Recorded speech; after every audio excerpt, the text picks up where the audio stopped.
जय हिंद दोस्तों, जैसा कि आज 24 मार्च 24 को आपका आईबी सिक्योरिटी असिस्टेंट एमटीएस का एग्जाम थर्ड शिफ्ट का भी समाप्त हो गया है। तो थर्ड शिफ्ट पूछेगा 40 जीके जीएस के प्रश्न और करंट अफेयर्स के प्रश्न से अधिकतम नए प्रश्न मिल गए, तो उन सभी प्रश्नों को देखेंगे विथ एक्स्ट्रा फैक्ट के साथ। ठीक है, चलिए वीडियो को शुरू करते हैं बिना किसी देरी के। इसका जो पीडीएफ है टेलीग्राम पे मिलेगा, लिंक डिस्क्रिप्शन में दिया गया है।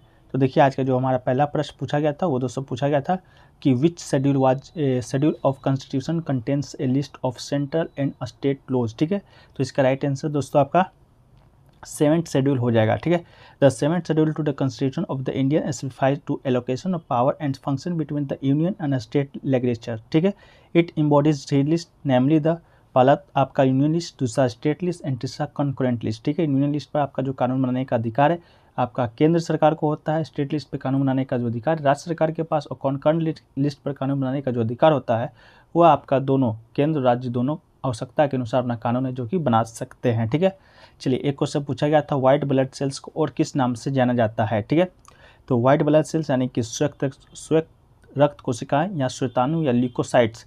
ठीक है, शरीर की संक्रामक रोगों और बाबरताजों से रक्षा करने वाली प्रतिरक्षा प्रणाली की कोशिकाएं हैं। ठीक है, तो आपका ल्यूकोसाइट्स इसका राइट आंसर आपका हो जाएगा। ठीक है, एक क्वेश्चन पूछा गया, जनसंख्या घनत्व 17 वो आपका भारत के किस राज्य का है। तो 2011 की जनगणना के अनुसार अरुणाचल प्रदेश राज्य का जो जनसंख्या घनत्व है वो आपका 17 व्यक्ति प्रति वर्ग किलोमीटर है। ठीक है, तो आपका इसका 17 राइट आंसर हो जाएगा।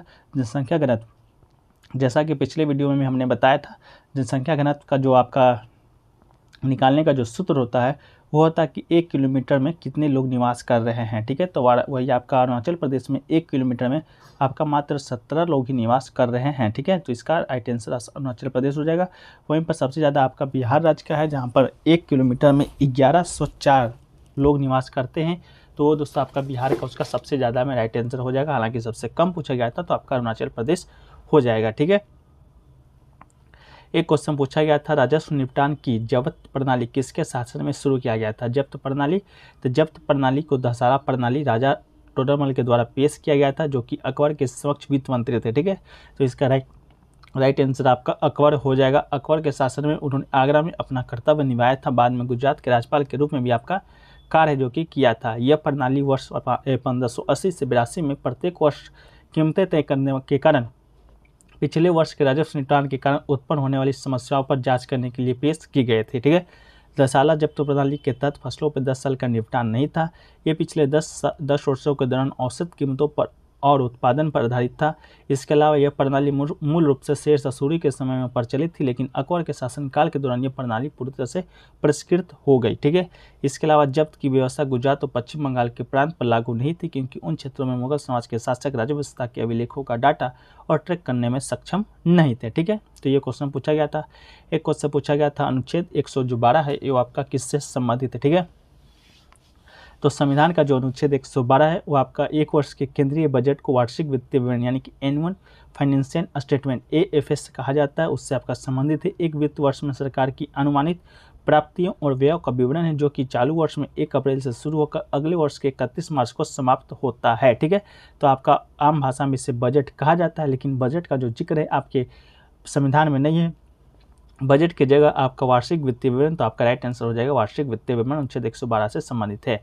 एक क्वेश्चन पूछा गया था, राष्ट्रपति दोनों सदनों का जो संयुक्त अधिवेशन है किस अनुच्छेद के तहत है जो कि बुलाता है। ठीक है, तो संविधान का जो अनुच्छेद 108 है वो आपका संसद के दोनों सदनों की संयुक्त बैठक बुलाने का नियम है, जो कि राष्ट्रपति के द्वारा बुलाया जाता है, लेकिन इसका जो अध्यक्षता है वो आपका लोकसभा के अध्यक्ष के द्वारा ही किया जाएगा। इस बात को भी दोस्तों आप याद रखिएगा। बुलाएगा आपका कौन, तो बुलाएगा आपका राष्ट्रपति, लेकिन अध्यक्षता लोकसभा के अध्यक्ष के द्वारा किया जाएगा। एक क्वेश्चन पूछा गया था, ड्राफ्टिंग कमेटी में कितने मेंबर होते थे। तो हमारे संविधान का निर्माण है जो कि प्रारूप समिति के द्वारा किया गया था, जिसे अंग्रेजी में ड्राफ्टिंग कमेटी कहते हैं, जिसके जो अध्यक्ष थे आपके डॉक्टर भीमराव अम्बेडकर थे। डॉक्टर भीमराव अम्बेडकर के अलावा इस समिति में 6 सदस्य थे। ठीक है, मतलब कि प्रारूप समिति के कुल सदस्यों की जो संख्या थी वो आपका 7 थी, तो इसका राइट आंसर 7 हो जाएगा। इसके अध्यक्ष पूछा जाएगा तो आपका डॉक्टर भीमराव अम्बेडकर इसके अध्यक्ष हो जाएंगे। ठीक है, एक क्वेश्चन पूछा गया कूलिंग किस वजह से होता है, ठीक है, कूलिंग, तो इसका राइट आंसर आपका इवापोरेशन हो जाएगा, जो कि ऑप्शन में दिया गया था, इवापोरेशन, ट्रांसकुलेशन, इस प्रकार करके दिया गया था। तो इवापोरेशन दोस्तों आपका हो जाएगा right answer. Evaporation is a cooling process because when liquid turn to gas it needs more energy and so it has to take that energy from its surrounding. The energy is in the form of heat and when the energy leaves with the evaporating liquid surrounding get cooler, ठीक है, तो आपका right answer evaporation हो जाएगा। एक question पूछा गया था कौन सा फंडामेंटल राइट है जो कि आपका कॉन्स्टिट्यूशन में नहीं था बट बाद में आया है, ठीक है, तो आपका मालूम होगा फंडामेंटल राइट यानी कि मौलिक अधिकार। तो मौलिक अधिकार में दोस्तों आपका एक राइट टू एजुकेशन, ठीक है, आपका right to immunity, right to privacy और राइट टू एजुकेशन ऑप्शन में दिया गया था। तो राइट टू एजुकेशन आपका राइट आंसर हो जाएगा, जो कि 6वां संविधान संशोधन 2002 के माध्यम से हमारे भारतीय संविधान में अनुच्छेद 21 के ए में जोड़ा गया था, जिसमें आपका 6 से 14 वर्ष के बच्चे को निःशुल्क शिक्षा देना ये आपका राज्य का कर्तव्य था। तो ये आपका राइट आंसर हो जाएगा, राइट टू एजुकेशन, ठीक है। एक क्वेश्चन पूछा गया था वेंकटरमन के बारे में, वेंकटरमणी जी के बारे में। तो वेंकटरमणी जी के बारे में आपको बता दें कि भारत के जो वर्तमान में अटॉर्नी जनरल हैं वो आपके आर वेंकटरमणी जी हैं। तो इसका राइट आंसर आपका आर वेंकटरमणी हो जाएगा। हालांकि क्वेश्चन क्या पूछा गया था ये कंफर्म नहीं पता चल पाया है। उन्होंने 1 अक्टूबर 2022 से 23 साल के लिए नियुक्त किया गया था। ये भारत के 16वें अटॉर्नी जनरल है, तो आपका राइट आंसर हो जाएगा। एक क्वेश्चन देखिए पूछा गया था 36वें राष्ट्रीय खेल में सबसे ज़्यादा जो मेडल है वो आपका किसने जीता है, इस प्रकार का क्वेश्चन कोई पूछा गया था।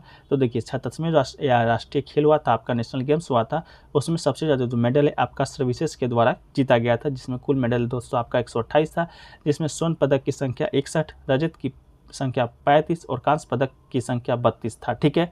इसके अलावा दूसरे स्थान पे महाराष्ट्र था, जिसका पदक की संख्या 140 था। तीसरे पे हरियाणा 116 पदकों के साथ, कर्नाटक 88, चौथे स्थान पर तमिलनाडु आपका 74 पदक के साथ 5वें स्थान पर रहा था, ठीक है।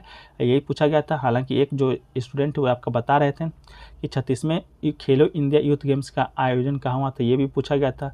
तो 36वां खेलो इंडिया यूथ गेम्स नाम का कुछ हुआ ही नहीं था, 36वां नहीं आपका हुआ था, राष्ट्रीय खेल हुआ था, जिसका जो उद्घाटन है आपका नरेंद्र मोदी ने किया था अहमदाबाद, जो कि गुजरात में आयोजित हुआ था। केंद्रीय युवा कार्यक्रम खेल मंत्रालय के अधीन ये आपका खेल है जो कि आयोजित हुआ था, ठीक है। तो ये पूछा गया था। एक पूछा गया था आपका रणजी ट्रॉफी विजेता 2022 कौन सी टीम है।